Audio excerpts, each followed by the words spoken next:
वंदे मातरम। पिता रोटी है, कपड़ा है, मकान है।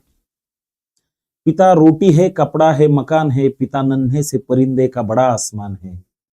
पिता है तो घर में प्रतिपल राग है। पिता से माँ की बिंदी चूड़ी और सुहाग है। पिता है तो बच्चों के सारे सपने हैं। पिता है तो बच्चों के सारे सपने हैं। पिता है तो बाजार के सारे खिलौने अपने हैं।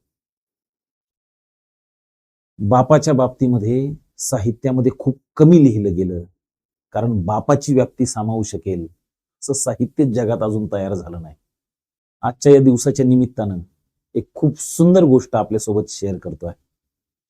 भरलेल्या वर्गामध्ये गुरुजींनी मुलांना प्रश्न विचारला की बाळांनो, जगातला सगळ्यात दुःखी प्राणी कोण रे? तर मुलांनी वेगवेगळी उत्तर दिली. कुणी म्हटलं गाढव, कुत्रा, माकड, बैल. शेवटच्या बाकावरचा एक मुलगा उभा राहिला आणि तो म्हणाला, गुरुजी, मासा जगातला सगळ्यात दुःखी प्राणी आहे. बाकीची मुलं हसायला लागली. गुरुजींनाही थोडंसं वेगळं उत्तर वाटलं आणि म्हणून गुरुजींनी त्याला विचारलं, बाळा, मासा का रे जगातला सगळ्यात दुःखी प्राणी? त्या मुलाचं उत्तर खूप छान होतं. तो म्हणाला, गुरुजी, मासा पाण्यामध्ये राहतो, तो रडतो, पण त्याचे अश्रू कधीच कुणाला दिसत नाही.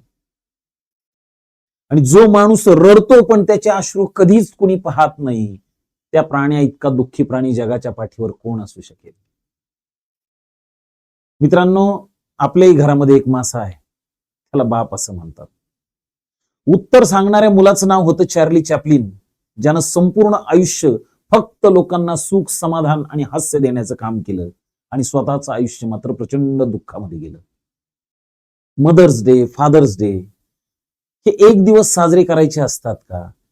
हे जरी खरं असलं तरी किमान या दिवसांच्या निमित्तानं या नात्यांचा पुन्हा एकदा नव्यानं आपण विचार करायला लागतो, हेही काही कमी नाही. तरुण वयातले आमची जी मित्र आहेत त्यांना एकच सांगणं आहे, मित्रांनो, आपण वयाने इतकेही लहान नाही की आपल्या घरातल्या माशाच्या डोळ्यातलं पाणी आपल्याला दिसू नये.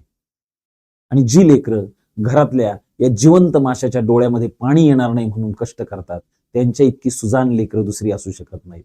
आजच्या दिवसाच्या निमित्तानं तुम्हा सर्वांना सुद्धा एक चांगला मुलगा, चांगली मुलगी होण्यासाठी मनापासून हार्दिक शुभेच्छा देतो.